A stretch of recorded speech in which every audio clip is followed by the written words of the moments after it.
आदाब, सलाम, नमस्कार। Welcome to new India education trust beyond classroom motivation web series. दोस्तों, आपको मालूम है कि इस सीरीज में हम आपकी मुलाकात कराते हैं बहुत सी ऐसी शख्सियात से, बहुत से नौजवानों से जिन्होंने अपने करियर में कामयाबी हासिल की, काफ़ी मेहनत की और वो अब अपने करियर में कामयाब हैं। आज हमारे साथ बहुत ही नौजवान साथी हैं, हमारे मेहमान, जिनका नाम है डॉक्टर फलाह शब्बीर। आपने एमबीबीएस किया है और अभी जूनियर रेजिडेंट डॉक्टर हैं King George medical university Lucknow में। आपने class 12th India international school मंगब कुवैत से 12th पास आउट किया और फिर आपने मेडिकल किया और आज जो है वो एक कामयाब डॉक्टर हैं King George medical university Lucknow में। फलाह, welcome to this motivational web series. Thank you so much, sir. Thank you. I'm highly obliged, and मुझे बहुत खुशी है, and it is a very proud moment for me कि जो मेरे एक वक्त पे सीनियर सेकेंडरी में प्रिंसिपल थे, आज वो मेरा in a way इंटरव्यू ले रहे हैं. So it is one of the most proud moments of my life. So I'm also firstly, proud I'd of like to you, thank फला, बिकॉज हमारे लिए जो है वो इससे ज्यादा बड़ा मोमेंट कोई नहीं हो सकता कि हमारे बच्चे जो हैं वो जिंदगी में कामयाब हों और एक कामयाब जिंदगी गुजारें। बहरहाल आज तुम समाज की सेवा कर रहे हो डॉक्टर होकर, एक और वो भी मेडिकल यूनिवर्सिटी में, जो कि बहुत ही reputed, King George medical university जो है बहुत रिप्यूटेड यूनिवर्सिटी है मेडिकल के लिए। वहाँ आप काम कर रहे हैं और समाज सेवा कर रहे हैं। I am really proud of you. अब चाहूंगा मैं फला कि तुम अपनी जो सक्सेस स्टोरी है, जो अपनी पढ़ाई पे जिस तरह से तुमने मेहनत की और आज जो है आप मेडिकल प्रोफेशन में हैं, वो जरा शेयर करो, खासतौर से उन यूथ के लिए जो गांवों में रहते हैं और वो भी ऐसे ही प्रोफेशन को देखते हैं कि हमें डॉक्टर बनना है या इंजीनियर बनना है। तो अपनी जो स्टोरी है, जर्नी है एजुकेशन की और करियर की, उसको शेयर करो। Right sir. तो सर मैं शुरू करना चाहूंगा एक I'd like to draw a parallel between my journey and a journey यहाँ पे इंडिया के गांव में some unaccessible areas जहाँ पे schools and colleges का infrastructure इतना अच्छा नहीं है। I'd like to draw a parallel. The reason is जो similarity है वो मैं इसलिए ये चीज करना चाह रहा हूँ because जब मैंने अपना इनफैक्ट 10th तक मैं दुबई में था and then 11th and 12th मैंने कुवैत से किया। तो यहाँ पे इंडिया के अंदर खासकर हमारे यहाँ लखनऊ, दिल्ली, ये सब एरियाज में जो पढ़ाई होती थी उस वक्त भी आज भी वो बहुत ज्यादा कंपटीशन सेंटर्ड है। पहले से ही मतलब बच्चा 8th में पहुंचता है, आप 10th की पढ़ाई ऑलरेडी इस तरीके से कराने लगते हैं कि you preparing the lad for competitions, and then 11th and 12th में foundation courses, different आजकल coaching institutes आ गए हैं and everything is there, app based services, and आप prep ladder ले सकते हैं। बहुत सारी चीजें हैं ऐसी जो यहाँ पे रहने वाले बच्चे ज्यादा एक्सपोज्ड होते हैं। हम लोगों के साथ हुआ ये कि हम लोग बिकॉज इंडिया से हमेशा बाहर रहे, हमारी जो सीनियर सेकेंडरी की एजुकेशन हुई वो एक 10th तक दुबई में हुई एंड 12th फिर कुवैत में हुआ। तो वहां पे हम लोगों को इतना एक्सपोजर नहीं था। हम लोगों को नहीं पता था कि मुझे नहीं पता था कि अगर मुझे इंडिया में एमबीबीएस करना है तो मुझे कितनी जद्दोजहद करनी पड़ेगी। हालांकि always my parents, my father, my mother, they always encouraged me and by the time मैं 8th और 9th स्टैंडर्ड में था, I knew I had to be a doctor. So ये चीज तो मैंने I had ascertained for myself कि मैं पढ़ूंगा तो in terms of being a doctor ही पढ़ूंगा। I had decided that. But जब मैं यहाँ पे इंडिया में आया after finishing my 12th standard in Kuwait, तो मुझे ये समझ में आया कि अभी मुझे जो मेन मेहनत है वो तो करनी बाकी है। अब कल ऑल्दो नहीं मेरी आए। 12th का रिजल्ट बहुत अच्छा था एंड सब लोग बड़े खुश थे एंड पापा and mummy everyone was very excited कि इसका बड़ा अच्छा रिजल्ट आया है and he'll surely get into MBBS, he'll surely get into medical school. लेकिन जब मैं यहाँ पे आया तो मुझे रियलाइज हुआ कि अब मुझे एक्चुअल मेहनत शुरू करनी है एंड देन मैंने यहाँ पे लखनऊ में कपूरथला पे आकाश इंस्टीट्यूट है वो ज्वाइन किया। बट हमेशा से ही शायद सर आपको भी पता हो मैंने कभी कोचिंग या कभी ट्यूशन क्लासेस नहीं अटेंड किए, तो मेरी कभी भी आदत नहीं थी, हमेशा सेल्फ स्टडी पे मैं फोकस करता था। तो इसलिए एकदम से उस कोचिंग वाले एनवायरनमेंट में मैं एडजस्ट कर नहीं पाया एंड बाकी बच्चे उस क्लास में काफी आगे बढ़ गए हैं। In the first attempt I couldn't qualify MBBS and then फिर eventually I dropped again and फिर सेकंड अटेम्प्ट में मैंने क्वालिफाई किया and then Sharda university in Greater Noida वो मुझे अलॉट हुई थी एंड फिर फाइनली द जर्नी बिगैन। और बिकॉज अगेन जैसे मैंने आपसे कहा कि मैंने ये चीज सोची हुई थी एंड मैं चाहता था कि मैं डॉक्टर बनूं, तो जैसे ही मैं मेडिकल स्कूल में पहुंचा हूँ द वेरी फर्स्ट ईयर मुझे डिस्टिंक्शन मिली थी इन बायोकेमिस्ट्री। तो MBBS के अंदर किसी को 60% मार्क्स लाना बहुत इवेंट मानी जाती है एंड मैंने बायोकेमिस्ट्री में मोर देन 75% स्कोर, क्योंकि हाँ जब जब मैं अपनी ड्रीम को रियलिटी बनते देख रहा था तो मैं I was making sure at every step कि मैं पूरा यूटिलाइज करूं अपना potential to get into the right places and be a good doctor, at least be a good student. And फिर धीरे first year, second year, third year, fourth year इसी तरीके से पास हुआ MBBS का। Yes, there were downs also, there were some very glorifying moments as well, but जो journey होती है मेडिकल स्कूल की वो एक लाइफ टाइम एक्सपीरियंस होता है एंड मोर दैन स्टडीज आपको वो आगे आने वाली जिंदगी की जितनी भी स्ट्रेंथ चाहिए वो देता है, because being a doctor is not easy. आपको अपनी पर्सनल लाइफ बहुत ज्यादा कॉम्प्रोमाइज करनी पड़ती है, अपनों का जो वक्त होता है वो बहुत ज्यादा कॉम्प्रोमाइज करना पड़ता है। एंड जब से कोविड आया है तब से जो वॉरियर्स वाला टैग दे दिया गया है उसकी वजह से जो सेंस ऑफ रिस्पॉन्सिबिलिटी है वो ऑल द मोर बढ़ चुकी है। बिल्कुल। तो ये चीजें जो हैं ये MBBS में मेरे अंडर ग्रेजुएट कोर्स ने मुझे सिखाई कि मैं कैसे आगे बढ़ के और लोगों की मदद कर सकता हूँ being a doctor. And internship मैंने करी in 2017 from school of medical sciences and research in Sharda university. And फिर उसके बाद एक और जर्नी शुरू हुई जो PG की जर्नी है, बिकॉज जैसे UG क्वालिफाई करना बहुत टफ है इंडिया के अंदर to get into medical school, उतना ही या शायद उससे ज्यादा टफ है PG क्वालिफाई करना। तो अगेन फिर PG क्वालिफाई किया and I got allotted into king George medical university in 2019 and मैंने यहाँ पे MD Lee. And at the same time, I made sure कि तो MD मैं तुमने अपना यहाँ किंग जॉर्ज मेडिकल यूनिवर्सिटी से ही किया है MD? Yes sir, yes sir,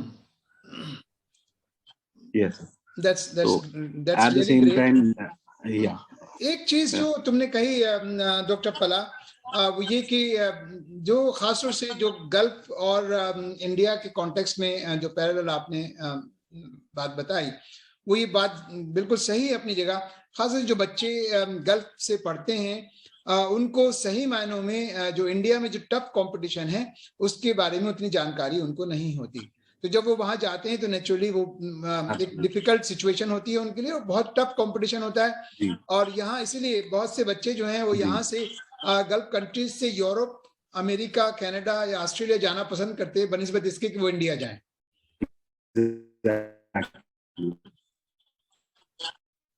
network में कहीं प्रॉब्लम है?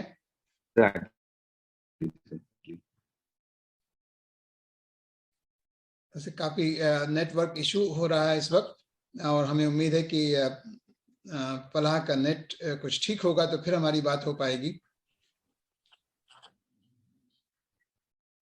हाँ फलाह, हाँ कुछ जी, हाँ नेटवर्क जी। में प्रॉब्लम थी। हाँ, जी जी जी जी जी। तो जाहिर है आप फला आप बता रहे थे कि जो खासतौर से कोरोना पीरियड में जो ये जो कोविड पीरियड रहा है 2 साल का, ये अभी तीसरा ऑलमोस्ट साल शुरू होने वाला है कोविड पीरियड को, यस इसमें काफी जाहिर चैलेंजेस रहे हैं, और डॉक्टर्स के लिए, यस खासतौर सर। से जो जो हेल्थ इंडस्ट्री में काम कर रहे हैं, मेडिकल लाइन में हैं, उनके लिए काफी दिक्कतें आई हैं। Yes sir.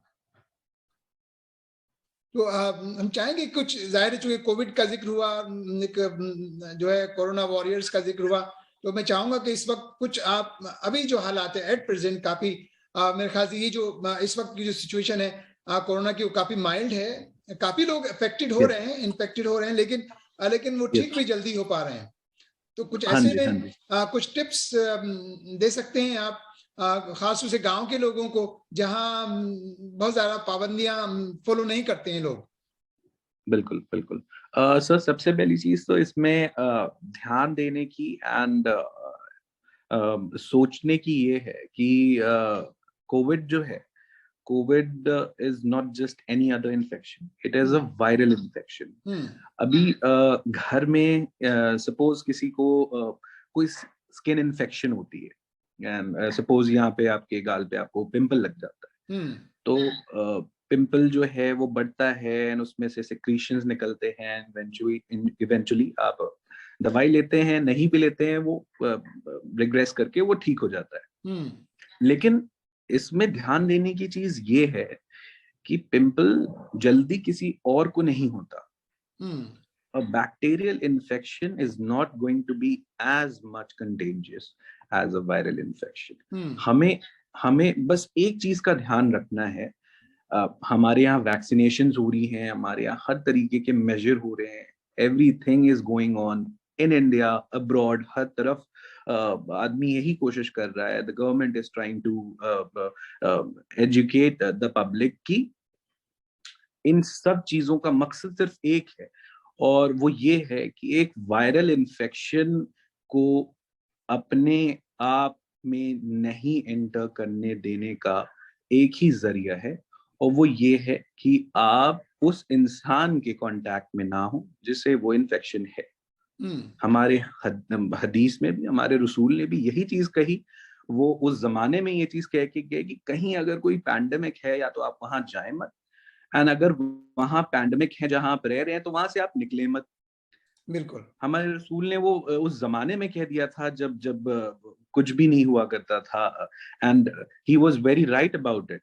हमें आज की डेट में सिर्फ एक ही चीज को ध्यान देना है कि why didn't Omicron be so hazardous for us, उतना ज्यादा उसने क्यों नहीं किया, लाइक लास्ट ईयर जो डेल्टा वेरिएंट था उसमें इतनी ज्यादा तबाही क्यों हुई, इतनी जाने क्यों गई, इसीलिए गई बिकॉज उससे पहली वाली जो वेव थी उसमें एवरीवन हैड गुड टाइम। 2 महीने का लॉकडाउन था, सब लोग अपने अपने घरों में अच्छे अच्छे पकवान बना के अपने अपने रिश्तेदारों के साथ घर में थे, ना काम करना है ना कुछ करना है। हाँ, बहुत लोगों को दिक्कतें भी हुई, बहुत लोगों की रोजी रोटी और उस पर हाँ, भी बात आ इकोनॉमिक गई। प्रॉब्लम्स और फाइनेंशियल जी प्रॉब्लम्स बहुत रही जी, लोगों को।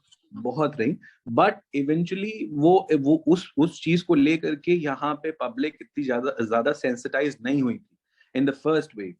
And then came the second wave, बहुत लोगों ने वैक्सीनेशन, गवर्नमेंट्स जो हैं दुनिया भर में कहती रही नहीं वैक्सीनेशन कराइए वैक्सीनेशन कराइए, ज्यादा किसी ने ध्यान नहीं दिया। And eventually when delta wave came, hmm what is delta wave, what is the delta variant, delta variant, हम डेल्टा, हम ओमिक्रॉन, हम ये सारी चीजें क्या है, it is just virus in विच, वही वायरस है जो फर्स्ट वेव में था, सेम हम्म वायरस है, बट उसकी जो वायरल प्रोटीन है इट इज अटैच्ड, पहले वो बीटा वेरिएंट बीटा पोजीशन पे अटैच थी, अब वो डेल्टा पोजीशन पे अटैच्ड है, इस साल ओमिक्रॉन पे अटैच थी। ये सारे पोजीशंस हैं उस वायरस के जहां पे वो वायरल पार्टिकल अटैच्ड है जिससे आपको इन्फेक्शन होती है।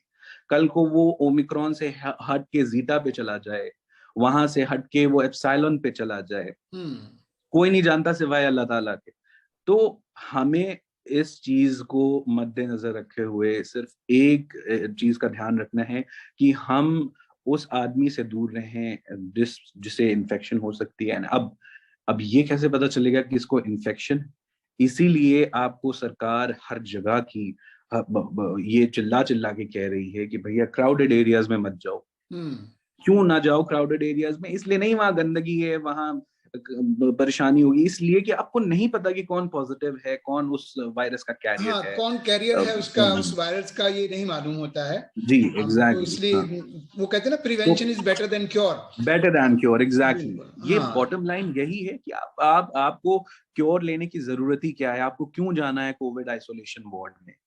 क्या जरूरत है? आप जब अपने घर में बैठ करके उस चीज को अवॉइड कर सकते हैं तो फिर आप वही करिए। वही इतने दिन से सब लोग समझा रहे हैं, चिल्ला रहे भीड़ हैं, में यही जाने का करना मतलब है, जैसे गांव में कहते हैं ना कि आ बैल मुझे मार, है। हाँ बिल्कुल सर, बिल्कुल। इनवाइटिंग ट्रबल योरसेल्फ, वो यस काम सर, नहीं करना बिल्कुल। है। बिल्कुल, अपने पैर पे ही कुल्हाड़ी मारना अपने है। पैर पे कुल्हाड़ी खुद जी मारना जी है। बिल्कुल, जी जी वो जी बहुत जी जरूरी है। बहरहाल, जी। अभी मेरे ख्याल से काफी लोग इस बात को जान भी गए हैं, अवेयरनेस भी हाँ काफी जी, आई हाँ है। जी, गवर्नमेंट ने बिल्कुल बहुत बिल्कुल। अच्छे तरीके से वो अवेयरनेस जी कैंपेन चलाए हैं। जी काफी लोगों को जी, मालूम है, लेकिन गांव का आदमी भी समझ रहा है इस बात को। बिल्कुल तो ये बिल्कुल। तो कोविड की बात होगी। अब मैं फिर वापस आपकी जर्नी पे आता हूँ। मैं चाहूंगा कि जो स्कूल के जमाने में अभी तो पला बहुत सिंसियर, बहुत संजीदा, चूंकि डॉक्टर हैं उस मेडिकल प्रोफेशन में, तो बहुत संजीदा नजर आ रहे हैं। लेकिन क्या स्कूल के जमाने में भी 10th तक दुबई से पढ़े और फिर 11th-12th का कुछ शरारती तो मुझे भी मालूम है, वो इंडिया इंटर स्कूल मंगत की, कुछ ऐसा जी कुछ शेयर करना चाहोगे? चूंकि इसको बहुत लोग देखेंगे, तुम्हारे अपने साथी भी देखेंगे, जी जी जी जी कुछ जी। यादें होंगी उस जमाने की ना। तो मैं हकीकतन बताऊं आपको, बिकॉज आज तक जब जब मैंने दुबई से अपनी स्कूलिंग करी तो मैं उसके बाद कभी दुबई नहीं जा पाया हूँ। अच्छा। एंड फिर जब मैं कुवैत गया तो कुवैत से स्कूलिंग करके मैं कुवैत वापस नहीं जा पाया। Oh my God. तो आप यकीन माने, अभी जितनी भी चीजें हैं, मतलब आप पढ़ लिख लेते हैं और आप doctor, engineer, scientist, bureaucrat, entrepreneur जो भी बन जाते हैं, वो आपके ऊपर है। लेकिन हर पल हर वक्त आप, when you try to look back, सबसे पहले जो ख्याल में आती है वो स्कूल और कॉलेज लाइफ ही आती है।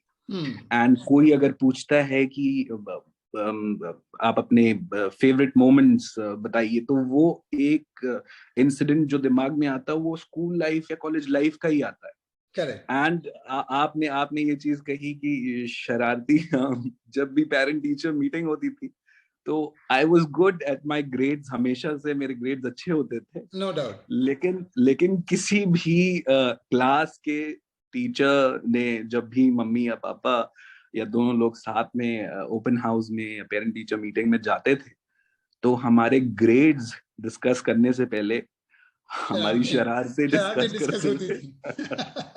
थी। ये बहुत मिस्चीवियस है, ये बहुत परेशान करता है। और हम लोग बस इसको इसलिए झेलते हैं बिकॉज ये पढ़ाई में अच्छा है, अदरवाइज ये बहुत शरारती। आई रिमेम्बर सर, ये इंडिया इंटरनेशनल स्कूल कुवैत की ही बात है। एलिजाबेथ मैम हम लोगों की फिजिक्स की टीचर थी। हाँ। एंड हम लोग जो हैं उनकी फिजिक्स की क्लास थी, एंड हम लोगों का 12th स्टैंडर्ड था, एंड बड़ा बड़ा क्रिटिकल टाइम चल रहा था। एंड उसमें मैं और जितने मेरे क्लासमेट्स थे, प्रतीक, उसामा, मुर्तजा, निखिल, हम सब लोग नीचे बास्केटबॉल कोर्ट में बास्केटबॉल खेलने लग गए। और असल में ये था कि कुछ दिनों बाद इंटर हाउस कॉम्पिटिशन्स थे। तो हम लोग अपना प्रैक्टिस करने वरने लगे। हम लोगों ने सोचा एलिजाबेथ मैम से, बिकॉज उस जमाने में केमिस्ट्री की जो टीचर थी वो अर्चना मैम हुआ करती थी। यस आई तो remember. Archana ma'am use to somehow listen to us. तो हम लोगों ने बिकॉज अर्चना मैम से बात कर ली थी, हमें लगा कि एलिजाबेथ मैम से भी बात करके और वो कर लेंगे। और हम लोग फिर अपना केमिस्ट्री क्लास जो है वो बंक करके अर्चना मैम को बोल के फिर हम लोग चले गए। और हम लोग फिर वो फिजिक्स की 2 क्लासेस थी उसमें भी खेलते रहे। अब उसके बाद हम लोग जब वापस क्लासरूम में पहुंचे हैं तो एलिजाबेथ मैम आई कहीं, उन्होंने कहा कि वेयर वर यू गाइस। हम लोगों ने कहा कि मैम हम लोग बास्केटबॉल के लिए प्रिपेयर कर रहे थे, इंटर हाउस क्विज कंपटीशन है। तो पता नहीं क्यों हर क्लास में ये हो जाता था कि सब लोग मुझे आगे कर देते थे, स्पोक्स पर्सन तुम बनो। तुम बताओगे सारी बातें। तो मैं आगे बढ़ के मैंने कहा मैम ऐसी सी बात है, हम लोग खेलने लगे थे, ये वो है, और हम लोग पढ़ लेंगे। तो उन्होंने कहा कि ऐसा है फला, अब ये चीज तो एक्सेप्टेबल नहीं है, अब सब लोग जो है वो अपने अपने पापा मम्मी को कॉल बुला कर करो, रहे हैं। कॉल करो पहले तो। ओके। तो प्रतीक, उसामा और निखिल, हम 3 लोग थे, और मैं, ये 3 लोग थे और मैं था, हम 4 लोग थे। तो एलिजाबेथ मैम ने बड़ा हम लोगों को डांटा और सुनाया और कहा कि call your mom and dad and right now, I want them here, फलाना और ढिमाका। मैंने कहा ठीक है मैम, मैं भी करता हूँ। तो इशारे होते थे, बस इशारों में हम लोग सब समझ जाते थे। तो इशारा एक हुआ और सबके फोन ऑफ हो गए। मैंने फोन किया प्रतीक को, मैंने मैम को दिखाया, मैंने कहा ma'am my father's phone is switched of. मैंने प्रतीक को फोन मिलाया था। प्रतीक ने फोन किया उसामा को, Usama phone is switched off now. तो प्रतीक ने भी यही कहा कि मेरे मेरे पापा का ऑफ है। ऐसे ही जो 3 लोग थे, तीनों लोगों के पापा के फोन जो है वो स्विच ऑफ हो गए। सारे स्विच ऑफ हो गए। नहीं और वो सारी प्लानिंग प्लॉटिंग हम लोग ने बास्केटबॉल खेलते खेलते डिसाइड कर ली थी कि अगर देखो कुछ हुआ सब लोग अपने फोन ऑफ कर देना, और वो कोई ये बोले डैड को फोन करना है तो इसी नंबर पे मिला लेना, सबके फोन ऑफ ही आएंगे। तो फिर एलिजाबेथ मैम ने अगले दिन सबके डैड्स को फोन किया था, और इस तरीके की बहुत सारी चीजें यूजुअली फिर होता है इस तरह का। और ये सारी शरारतें एक्चुअली हर जमाने में बच्चे जब स्कूल में होते हैं वो हर जमाने में बच्चों की शरारतें एक जैसी ही होती हैं, सिर्फ शरारतों का बदलाव टेक्नोलॉजी के हिसाब से बदल गया। कि अब टेक्नोलॉजी आ गई, उस जमाने जब तुम रहे तो उस वक्त टेलीफोन्स थे, मोबाइल्स थे, हमारे जमाने में मोबाइल्स नहीं थे, है ना। तो हमारे जमाने में शरारतें उस वक्त भी होती थी, शरारतें आज भी होती हैं, लेकिन उनका तरीका बदल गया है टेक्नोलॉजी के हिसाब से। बहरहाल फला, बहुत अच्छा लगा तुमसे बात करके, और जो है thank you for sparing your time, कि तुमने वक्त निकाला और हमसे बात की। हमें बड़ा अच्छा लगता है जब हम अपने बच्चों से बात करते हैं और उन्हें तरक्की करते हुए देखते हैं, तो बहुत अच्छा लगता है। और खासतौर से टीचर्स के लिए इससे बड़ा कोई और अवार्ड नहीं होता कि उसके बच्चे जो हैं अपनी जिंदगी, कामयाब जिंदगी गुजार रहे हों।